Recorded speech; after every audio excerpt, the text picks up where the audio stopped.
Hi folks, welcome to this week's Inside Track with Scottish Sun. As always, I've got Jim here with me. How are you, Jim? Recovered from Cheltenham. We did our first ever preview programme. What was your thoughts of how we did? What's the profit and loss like? I think we managed to mention all the right horses, Robert. I think that's probably the key thing. We managed to get plenty in the frame, and there was a few hard luck stories, but I think we did okay over the piece. And the one clearly I'd want to mention is the suggestion from my good self that Gavin Cromwell might have a good week, and of course he did. He won the Cheltenham Gold Cup. It doesn't get much better than that. But just looking at those cards beforehand when we were doing that 1 hour preview, Robert, I just thought Gavin Cromwell has got some fantastic chances this week. And as it turned out, he did. I had a look through the prices and managed to find 11 to 2 Gavin Cromwell to be top trainer without Willie Mullins. And thanks to the fact that a lot of his horses managed to hit the frame, we managed to collect on that. I mean, Willie Mullins finished with 10 winners, 2 runners up, and 6 thirds. Nobody get anywhere near him, but there were 3 trainers with 2 winners. And because Gavin Cromwell had 5 seconds and 3 thirds, he ended up finishing second in the table. And of course, everybody who followed that advice get paid out. So it was a nice little bit of sunshine, and for in a week which for some was a little bit dark, just with a few of the favourites going down. Yeah, it was a tough week for punters, especially your roll up punters. But to me, it felt like an old school Cheltenham, where Yeah. the 6 to 4 chances and the shorties weren't all winning. We've kind of become used to that over the years. So, as much as it was painful at times, it was like a breath of fresh air as well. Did you feel that? Yeah, I really did feel that, Robert, and I know you feel the same. And you know, when we got to Gold Cup Day, I was hosting a lunch down at Ayr Racecourse, and the enthusiasm for the Cheltenham meeting overall hasn't dimmed. I think some people have criticisms about the way the meetings run, and maybe the fact that the 4 days has diluted the quality of the racing somewhat. But it was a really good 4 days. I thought we got a real traditional, old-fashioned Gold Cup. I mean, I think everybody from a historical point of view would have been delighted if Galopin Deschamps had won his third Gold Cup, but there were no excuses as far as I could see. You could maybe say the ground was a little bit quick, but Willie Mullins knew that when he entered him. You're always taking the gamble that it's going to quicken up by the Friday. With Cotswold Spring. But no, I thought I Know the Way You're Thinking was a really good winner of the Gold Cup. It was a little bit of a shock in the sense that a lot of people thought it was a straightforward down and back for Galopin Deschamps, but I think all of us who follow racing know that I Know the Way You're Thinking had been supplemented because they genuinely thought he could win this race. It left him with a very good mark in the Grand National, but as we know now, Robert, he's not going to go to Aintree. Yeah, I'm no surprised at that. I mean, JP ran a Gold Cup winner in the race before and it didn't end well with synchronised, so that didn't surprise me at all. I suspect you'll see him at Punchestown now, won't you? I would have thought so. I think that would be the plan for him, and he'll probably have to take on Galloping Deschamps again because Willie's not ducking any challenges with that horse. He's now a beaten dual Gold Cup winner, but he'll turn up at Punchestown and give his best again. And I'm sure I Know the Way You're Thinking will prove either by winning or going close that he's a very good horse indeed. But the fact that I Know the Way You're Thinking doesn't go for the national, I highlighted that possibility in the diary column last Sunday. And I also suggested that Gavin Cromwell isn't going to be short of a runner. Neither's JP McManus, of course. JP's got a Rocco, among others. He's got last year's winner, I Am Maximus. But the one I mentioned from Gavin Cromwell's yard, which also incidentally, when they did the big parade at the GAA ground the other day, I think it was Tuesday, for the homecoming of I Know the Way You're Thinking, they also paraded Stumptown. And they paraded Stumptown because he was Gavin's other Cheltenham Festival winner, and he won the cross country race, of course, which I did nominate him as a very good bet for that, and delighted the fact that he won. I thought he got a terrific ride from Keith Donoghue. But Stumptown is very much a Grand National contender, I think. He has the right profile. He's proved he can carry away. He's proved he can get into trouble and get out of trouble key, which a lot of these horses running over the banks and the cross country fences do. I think he's got a great chance. I think Cromwell knew that when he was having discussions with JP McManus. I think you'll find at Stumptown, I put him up at 12 to 1 in the column last Sunday. I don't think he'll be 12 to 1 on the day, Grand National Day. I think he'll be one of the favourites down 7, 8 to 1. So Stumptown for me, but the horse I've put up all along is a Rocco, and that's one of the JP McManuses. So I've got two on side, Robert, a Rocco for JP and Stumptown for Gavin Cromwell. Yeah, well, I talked about Broadway Boy on the show a Yeah. while back for the Grand National, but I actually went back and watched the Ultima again yesterday, and I thought that was quite alarming. I mean, he was one of the horses that was hampered by Guard the Moon when he come down at the first, kind of got bumped in mid-air, seemed to really, really spook him. He didn't get out in front like he normally does. He ended up in the middle of the pack, didn't jump well, and was pulled up after a pretty tame effort. Now, the Grand National's a quick turnaround this year. I just wonder if going back into a 34 runner handicap with the hurly-burly of the Grand National, it just might be a wee bit too soon. Do you think that might be a factor for Broadway Boy? Yeah, I think. I mean, I watched that race again as well, like you, because I was very interested in what I messed they made at the start. But I think the Twiston Davis horses could be in better form as well. I know they're running well enough, but you want them to be in really top class form going into a big meeting. And I think there was a doubt going into Cheltenham, and there's obviously going to be a doubt going into Aintree. But Broadway Boy, I'd be holding bets on that at the moment, Robert. Yeah. Well, racing always moves on, and the focus has moved up to the north, where kicks off at Musselburgh today with the Go North Series final. We're going to focus on Kelso tomorrow and Carlisle on Yeah. Sunday. Now, if we thought Cheltenham was hard last week, this is just as difficult, isn't it, Jim? It's very, very difficult. I mean, Musselburgh today, I haven't even done the nap at Musselburgh today. It's so hard. But Kelso on Saturday, there's some really good racing. We'll get our teeth into that in just a second. But also mentioned for Carlisle, because it's a 3-day meeting, Musselburgh, Kelso, Carlisle. There's some fantastic price. I think it's £540,000 on offer over the 3 days, which is absolutely magnificent. There's some good supporting races as well. It is geared towards lower grade horses. It's their chance to shine, their big day in the sun. And good luck to all the trainers and owners, of course. And some of the jockeys who don't get big chances in big races who will pick up some decent prize money and percentages this weekend. Yeah, it's a fantastic initiative just for these smaller stables that maybe don't focus on Cheltenham and Aintree and that. And also, as you say, the northern owners, although there's plenty Yeah, of southern horses coming up because of the prize money, but it's just spreading it out a wee bit. I think it's been a good success. Hopefully they'll get a good crowd. But looking at these cards, it's very difficult. I mean, we'll kick off with the 115 at Kelso tomorrow, which is going to be some carry on this race. I mean, you've got Mr. Incredible for Sandy Thomson, who was kept in at the latest stage for the Grand National. He's still got an entry for a fortnight's time, but he needs a run here to qualify because he refused the last time. So I mean, I don't know how hard the race he'll have off top weight if 2 weeks' time at Aintree's the plan. You've got Cadell for Lucinda Russell, who looked a really promising novice early in the season at Wetherby. We yeah, talked about him a fair bit, but he's fought a bit since he went down to Sandown and was beat, pulled up the Inverness when I fancied him that day. You've got Dare to Shout, who's had 5 seconds for 6 races, albeit against some good opposition. And then you've got Pooligan Green, who's not won for 18 months, but yeah, still £8 above his last winning mark, just by process elimination. And this one I kind of fell on Your Own Story, who, another tale of woe for horses in this field, was disqualified for the Eider a few weeks ago because yeah. After finishing fifth, because Forgot to weigh in. Patrick Wadge forgot to weigh in. But he's actually, I mean, he was only 5 lengths behind O'Connell that day, getting £2 for O'Connell, which I think is no bad form. O'Connell finished second, of course. He's been dropped £2 for that, so he's back on the same mark as when he was at second at Punchestown Festival last year. So I think Your Own Story will have a chance in the 115. Have you got a selection, or are you happy just to leave this and watch the madness unfold?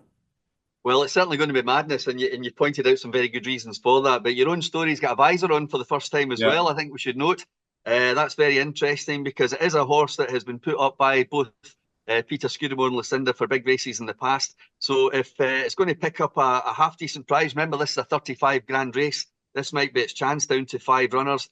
Your Own Story certainly one I'm interested in. I'm actually interested in the place pot at Kelso on Saturday. And of course, the one thing about a place pot is you hate 5 runner races because you can't get 1, 2, 3. But I'm going to put 2 in the place pot in this race. I'm going to put Your Own Story in with the visor on for the first time, Patrick in the saddle. And I'm also going to put in the horse you mentioned there that hasn't won for 18 months, Pooligan Green, for Fergal O'Brien and Liam Harrison. I think it's got a tongue tie on for the first time. As long as the ground remains good, he will love that surface. He's a little bit in the slow side, but he's got a decent running pace. He stays all day. And I think 3 1/4 round Kelso will suit him. So I'm going to put Pooligan Green and Your Own Story in the place pot there. And I think you're going to find as this broadcast continues, Robert, I'm a bit of a Fergal O'Brien fanboy this weekend. Well, I mean, the one thing about this first race, I don't think there's any doubt Cadell is probably the best horse in the race. Yeah, But it's just whether you can trust him after the last two runs. So, and he's changed ownership as well. Ronnie Bartlett, yeah. who's one of the big owners, is has got rid of him. So I don't know if that's significant. If they maybe think he is on the wane or whatever. But I mean, he looks so good at Weatherby early in the season. But as I say, it's a fascinating contest, but probably not one to get too involved in, is it? Yeah, I think we'll. I'll stick to the play spot, and you can have a good old watch. But the second race, an interesting one. Mare's Hurdle. It's a listed race. It's over 3 miles, half a furlong. You mentioned all these southern trainers trying to get a cut of this northern trainer's money. Well, one of them I think is going to take the massive percentage here is Henry Daly. He's got the top weight. Why not in this race? And Alice Stevens is in the saddle. Very, very good jockey indeed. This one has finished first and third in a couple of very good races at Doncaster. Back into this listed Mare's Hurdle here. I think she's rated 138. I think she's more than good enough to win this, and I'm not looking any further than that, Robert. No, I don't think there's any reason to look any further. I think she looks rock solid. Now, I'll be perfectly honest, Jim. The next two handicaps I had a good look at, and I thought my head was going to explode. So I'm going to leave them to you. I believe you've managed to dig out one in each. Yeah, I'm going to. You mentioned Sandy Thompson's horse, Mr. Incredible, in the first race. I'd just like to have a better handle on how well Sandy's horses are in form or not, as the case may be. But the horse that really jumps out the page to me here is I Am Max. Ryan Mania, of course, is going to be in the saddle as long as all is well on Saturday. Up £5 for its last run at Haydock when I thought it really should have won. Hate criticising jockey since I was absolutely hopeless myself. But I Am Max, £5 up for that race at Haydock. I think capable of winning a race like this. I'd throw in a mention for riding solo for Donald McCain and Charlie Maggs, one of the identical twin brothers who are riding as conditionals for Donald McCain. And also just keep an eye on Ian Duncan's The Jeweller's Pet because it's won back-to-back races at Ayr and probably could still eke out another little bit of improvement despite being 8 years old. But I'm going to put up I Am Max for the 225. And you mentioned the second race. That's the Herring Queen Series final. This is the most valuable race of the day, 100 grand. And this has been targeted by the aforementioned Fergal O'Brien with Northern Air. It's owned by Harry Redknapp. Harry had a fourth last week at Cheltenham on the Friday. That was in the Grade 1 Albert Bartlett. His horse ran really well to pick up fourth prize money in that race. Liam Harrison does ride this horse, Northern Air, so don't worry about the fact that Johnny Burke is down at Newbury, of which more later. But Northern Air, they've always rated this horse, this mare, very highly indeed. Last season in a novice hurdle, she was second to Navajo Indy, which is not bad form at all. I think she's got in lightly here of 110. The wind operation seems to have worked after she won last time, and I think she's well capable of winning this. And she's going to go off about 6-1, which will do me.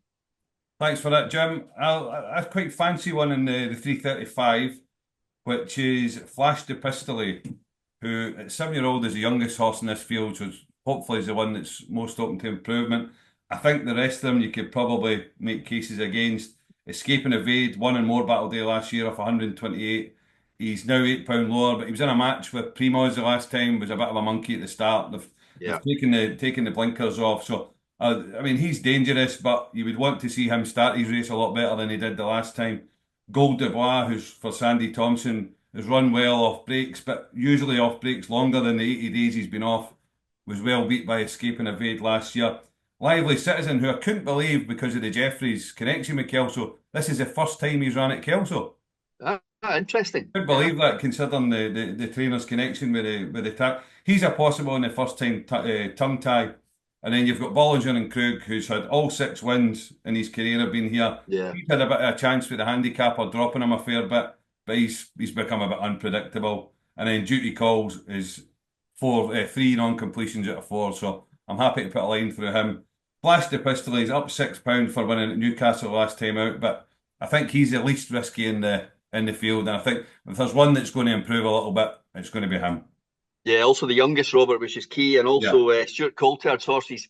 They just hadn't been doing anything up until a couple of weeks ago, and now they're absolutely flying. So again, there's just the 6 runners in here for the play spot, but Flash de Pistolet is the horse I'm going to put in. So I'm right with you on that one. And you maybe fancy one in the 410 as well. Well, I'm hoping it kind of holds its form for the last time at Kelso. I mean, we spoke about it back in November on Betfair Chase Day where it Yeah, ran in the Newton, I quite fancied it. yeah, Rocheval, disappointed that day. It was a grade two into Sir Cammer waters last time at Kelso, Upton trip to 2 mile 6. Finished second to what looked like a pretty decent John O'Neill horse up for the south. yeah. He's dropping back to 2.5 today. I think that should be ideal. Carries top weight, but this is a horse that looked really, really progressive last year. And I just wonder if, when they've realised he's not going to be up to graded level back in November, they've maybe worked their way back from this and decided to go for a decent pot here. So Rocheval in the 410. Yeah, I'd have to stick with you in that one as well, Robert. And in terms of the bumper, I did fancy one in that, but it's a non-runner, so it's a look and learn for me. Just keep an eye on the bumper to see what comes out of that. Fergal's got one in there. Is this for real? And of course, Lucinda's got one, which I see is highest rated on Racing Post ratings, Out of the Woods, which Conor McCann will ride, and we all know how good he is in bumpers.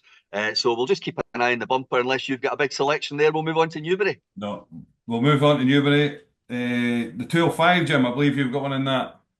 Yeah, it's a continuation of the Fergal O'Brien theme, and it's a horse called Serious Challenge. It won at Ayr last time. It's in this novices handicap hurdle, I think, of a decent weight.